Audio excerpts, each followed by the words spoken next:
Welcome, guys. Dr. Hampton here with Dr. Andrea Salcedo. Dr. Salcedo is an obstetrics and gynecology physician with Loma Linda University Faculty Medical Clinics in sunny Loma Linda, California. Today, I wanted a gynecologist expert to share her thoughts about infertility that may be caused by polycystic ovarian syndrome. As you know, that's also called PCOS, and what to do about it if you have it. So if you know anybody who's concerned about PCOS, anybody that's had PCOS, share this video with them. And let's go ahead, Doc. Let's talk a little bit about PCOS and what people can do about it. What's your thoughts?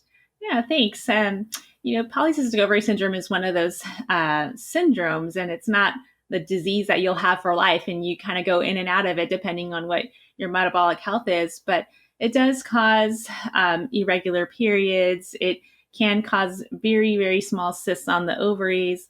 It can cause masculinizing features on your body, acne, some, chin hair, thinning on the hair on your head. And so all of those things together can lead to irregular periods and problems with ultimately getting pregnant. And that, I think that's why it's on the radar for so many young women of childbearing age. And then once they go into their 40s and 50s, you kind of stop hearing about PCOS and it turns into other conditions. But for young women, it is something that many women are concerned about. And it is a big common complaint and reason for consultation in my office. Yeah, and I know in my practice when I have patients who suffer from this, and a lot of times they, we talk about diet, and sometimes magic occurs when they change their diet. So, what's been your experience with encouraging dietary changes, and what types of approaches has helped them to reverse this condition?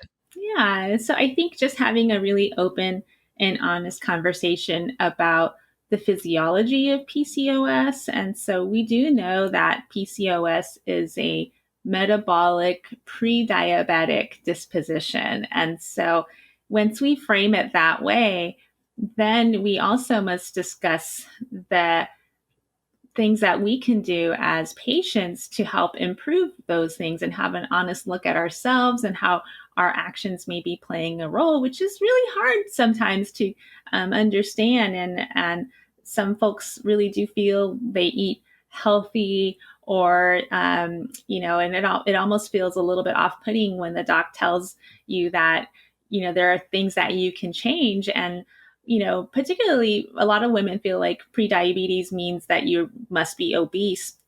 And we do know that there are disease phenotypes, or the way that the disease actually presents physically.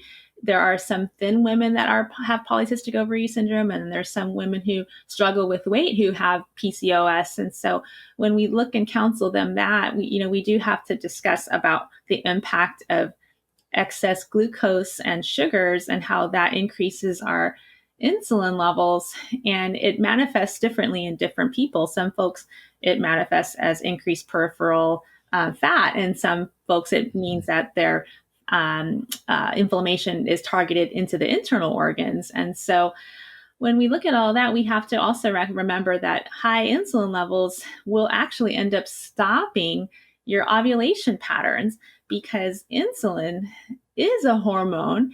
Insulin is a stress hormone. And so if your body senses any kind of stress, and it's not just from what you're eating, a lot of times it is, but it could be from lifestyle stress, work stress, poor relationships.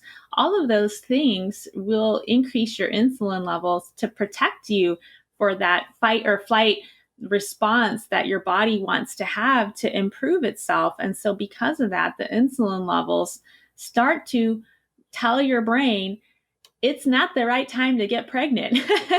Right. And so because of that, then there are changes in your ovaries that send signals to your brain to stop ovulating.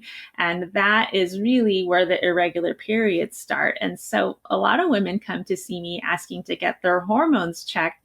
And I can tell you right now, your hormones are not working well if you've got irregular periods in PCOS. And it's sometimes off-putting because when you tell them about that it's actually the insulin level that's changed, it really kind of throws them off, because it's not the hormone that they were thinking about. And so that's okay. You just guide them and help them understand the process. But once we kind of understand that part, then we start to look at what are things that we can control. And if we can control our relationships, if we can control the level of stress, if we can control what we're taking into our body, then that will help stabilize our insulin levels. And you can talk to them about lifestyle changes, and those are things that they can do.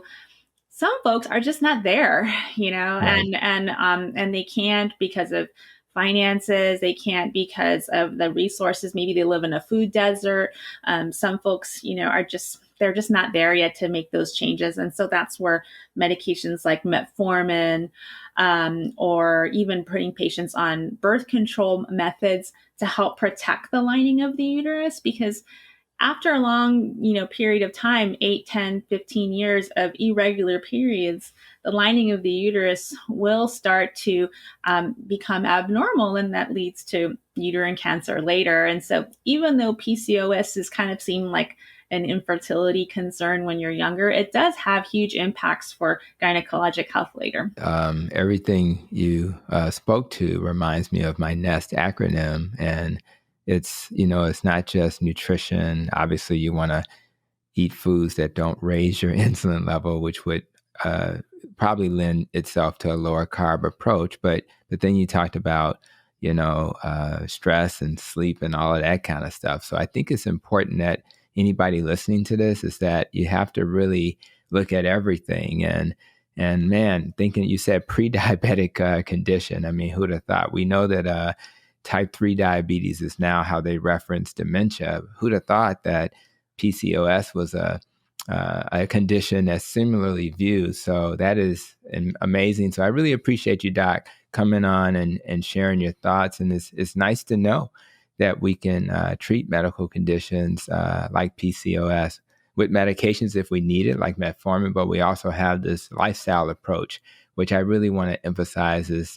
very helpful. So guys, if you've liked what you heard today from the doctor, she joined me for podcast episode number 47 of Protecting Your Nest. And I think that episode will add value to your life. So I'll make sure to share a link in the show notes for that. And I want you to like and subscribe to this channel, maybe even share your thoughts in the comments. And as we wrap up, until we meet again, be safe, be well, and continue to protect your nest. And thank you again for giving us some time today.